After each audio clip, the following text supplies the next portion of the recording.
मेघनाद के बाण ने लक्ष्मण जी के हृदय में जब घाव कर दिया, लक्ष्मण जी मूर्छित हो गए। हनुमान जी ने गोद में श्री लक्ष्मण जी को उठाया और राम जी के पास ले गए, रोने लगे। राम जी क्या हुआ सरकार, आप रो क्यों रहे?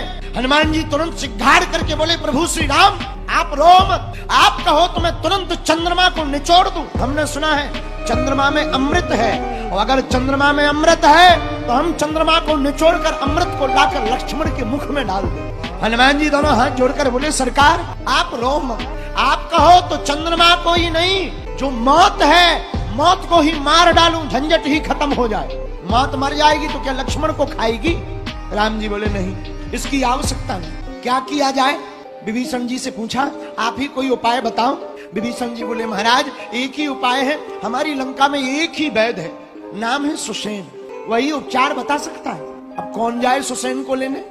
अरे सुसेन वैद्य को कोई लेने जाएगा तब तक रावण के सिपाही भी तो घेर लिए होंगे, क्योंकि रावण को पता है एक ही वैद्य है और इनके पास ही उपचार के लिए आएंगे, तो शायद सिपाहियों ने घेर लिया हो, वैद्य को भगा दिया हो। धन्य है हनुमान जी। हनुमान जी देखो कितनी जुगती जानते हैं। हनुमान जी बोले, चिंता मत करो, हम जा रहे हैं। हनुमान जी ने राम जी को प्रणाम किया और राम जी को प्रणाम करके सुसेन का पूरा वैद्य का पूरा मकान उठा लिया और मकान उठा के ले आए। तो विभीषण जी ने हनुमान जी से पूछा, एक बात बताओ, हमने वैद्य बुलाया था, आप मकान क्यों ले आए? हनुमान जी बोले, शायद हम वैद्य को जगाते, मोहल्ला वाले भी तो जाग जाते, मोहल्ला वाले जाग जाते, रावण को पता लग जाता, दवाई नहीं हो पाती। तो किसी ने कहा, भाई वैद्य को ना जगाते, चारपाई ले आते। बोले, बा चारपाई ले आते, मकान ना लाते, अगर चारपाई केवल ले आते बाद में ये कहता भाई दवाई तो वहीं रह गई, तो टेंशन हो जाती। बोले तीसरा ये शायद वैद्य मना कर दे कि हम नहीं जाएंगे, हम नहीं जाएंगे, हम तो रावण के वैद्य हैं, तुम्हारे पास क्यों जाए? तो हनुमान जी बोले, हमने मकान ही उठा लिया ताकि वो कोई बहाना ही ना बना सके, ताकि दरवाजा खुले तो उसे यही लगे कि हम नहीं गए कहीं, हमारे घर पे इतने लोग आ गए। इसलिए हनुमान जी बोले, हमने मकान ही उठा लिया। विभीषण जी बोले, जय हो हनुमान जी। सुसेन को जगाया, क्या बात है, दवाई बताओ। सुसेन मेरा देखो भाई एक ही दवा है और वो बहुत कठिन है। हनुमान जी बोले, कौन सी दवा? तुम तो कहो त्रिकूट पर्वत ले आए, पूरा संसार उठा डाले, जहां होगी वहां ले आएंगे एक क्षण में। सुसेन वैद्य बोले, देखो भाई हिमालय में एक ही पर्वत पर आपको संजीवनी बूटी लाना है, इसके अलावा कोई उपचार नहीं है। हनुमान जी बोले, चिंता मत करो। हनुमान जी गए तो रास्ते में काल नेमी मिला, और काल नेमी का मतलब भी है समय चक्र। काल माने समय, नेमी मतलब चक्र। रास्ते में हनुमान जी को काल नेमी मिला, वो भी समय का प्रतीक है। और धन्य है वीर बजरंग बली, काल नेमी के चक्कर में नहीं फंसे, काल नेमी को ही अपने चक्कर में फंसा के राम नाम सत्य कर दिया। हनुमान जी महाराज काल नेमी के सामने गए, काल नेमी बोला, गुरु दीक्षा ले लो। हनुमान जी बोले, गुरु जी अगर दीक्षा लेनी ही तो पहले स्नान कर आओ।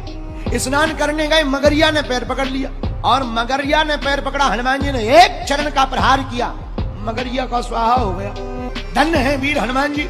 हनुमान जी ने मगरिया को मारा, मगरिया बोली, जो तुम्हारे गुरु जी है असली नहीं है, असली नहीं, नकली है, नकली। उनके चक्कर में मत पड़ो, नकली है, काल नेमी है, काल नेमी। हनुमान जी बोले, धन्यवाद, thank you very much. Hanuman ji गुरु जी के पास आए, गुरु जी बोले, दीक्षा ले लो। हनुमान जी बोले, पहले दक्षिणा ले लो। नहीं, काल नेमी बोला, पहले दीक्षा फिर दक्षिणा। हनुमान जी बोले, हमारी जिंदगी में उल्टा है, पहले दक्षिणा फिर दीक्षा देने लायक बचो तो। बोलो सीताराम। और दक्षिणा देने के लिए ज्यों चरण पकड़े सो पहले एक बार नीचे पटका, फिर ऊपर जय जय सीताराम। और संजीवनी बूटी लेने के लिए हनुमान जी गए, तो हनुमान जी के साथ खेल हो गया। क्या? बूटी पहचान नहीं पाए। जब हनुमान जी को बूटी समझ में नहीं आई तो पर्वत को ही लेकर के आ गए। सुसेन वैद्य ने उस बूटी का परीक्षण करके श्री लक्ष्मण जी को जीवित कर दिया। हनुमान जी महाराज पहाड़ लेकर उड़े, रास्ते में अयोध्या पड़ा। भरत जी ने बिना फण का बाण मारा, हनुमान जी हा राम हा राम हा राम कहते हुए पृथ्वी पर गिर गए। भरत जी को लगा कोई राम भक्त है, अरे ये राक्षस नहीं राम भक्त है। हमें लग रहा था कोई राक्षस अयोध्या को डुबाने मिटाने आया। भरत जी पहुंच गए, कौन हो भाई? हनुमान जी कहते हैं, हम राम जी के दूत हैं, नाम हमारा अंजना नंदन हनुमान है, हमसे बड़ा अपराध हो गया, हमें लगा कोई और है, आप तो हमारे भैया के दूत हो। क्या बात? हनुमान जी ने पूरी कहानी बताई, हमें जल्दी जाना है, लक्ष्मण भैया को संजीवनी पहुंचानी, घाव हो गया, शक्ति लग गई। भरत भैया आपकी महिमा तो प्रभु राम दिन रात गाते रहते, आपकी चर्चा दिन रात होती, युद्ध में भी होती। भरत जी की आंखों से आंसू बहने लगे।